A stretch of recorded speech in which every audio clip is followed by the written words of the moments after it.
Welcome to Conflict Havoc number 2. This is the final video of tonight because I'm actually done. And again, I don't feel very well. So, um, writing a book about racism and trying to leave out racial slurs. Alright, there's maybe one racial slur in there. It's a negative light towards Native American women, and it is a word that people don't use these days, should not use these days, but I put it in there. I did not use the N word and I did not use the H word. I used the word motherfucker a lot and some other shit. So there's a lot of things in there that they're written as racially badly as possible without using racial words. I really wanted to use racist words. I really wanted to use the N word with the hard R. I really wanted to use the H word with the hard Y. And I was like, you know what? Let me see if I can make this book racist without being racist. Because it's about racism.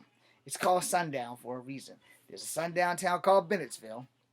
Everything's taking place in California. There's a There's a Navajo reservation between Bennettsville and it's like here's the Navajo reservation, and this is Bennettsville, and this is LA. All right.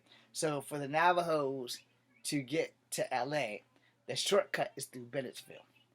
But the long route has to go all the way around the other side of the reservation. The good news is there's the freeway there, so they can get on the freeway from the reservation. But the reservation has a lot of property, and so they are going to be building a casino, and they're going to be building a historical tour so that they can bring money into the Native American reservation. That's pretty much how the story goes. This shit's all fantasy.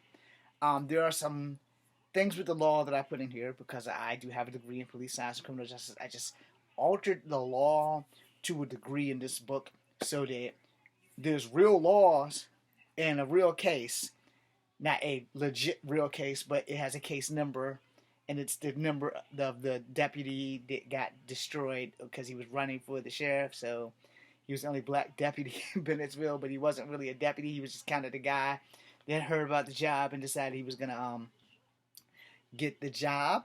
But then he found out that there was election year, so he wanted to run for sheriff. All that shit's out, but you'll figure out why he dies.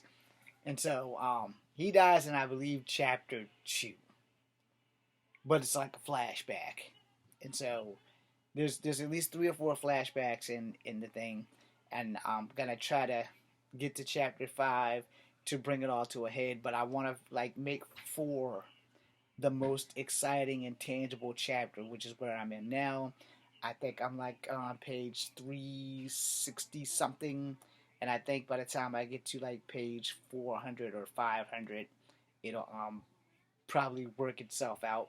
I don't want this book to have more than 900 pages, and at the end of the book, I will put the cast and everything in the back of the book, so you'll understand this whole list will be in the back of the book. But I set out to write this book for the simple fact that there's a lot of issues in the world that we are not addressing. We are not addressing sundown towns. They do exist.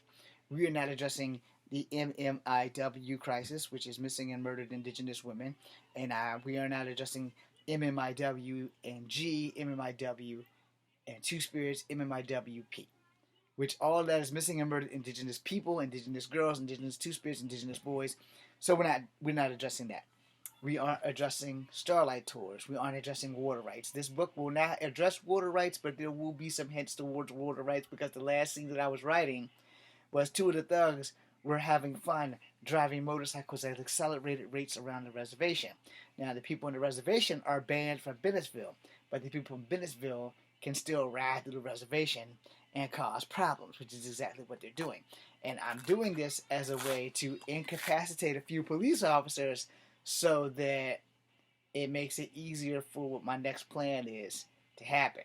So hopefully by the weekend I'll have the funeral and stuff written out, and then I'll be able to get everything done. I will be writing again tomorrow, and I'll be writing again Wednesday after work, and I'll be writing again Thursday, all day Thursday, most of the day Friday when I get off, all day Saturday, most of the day Sunday.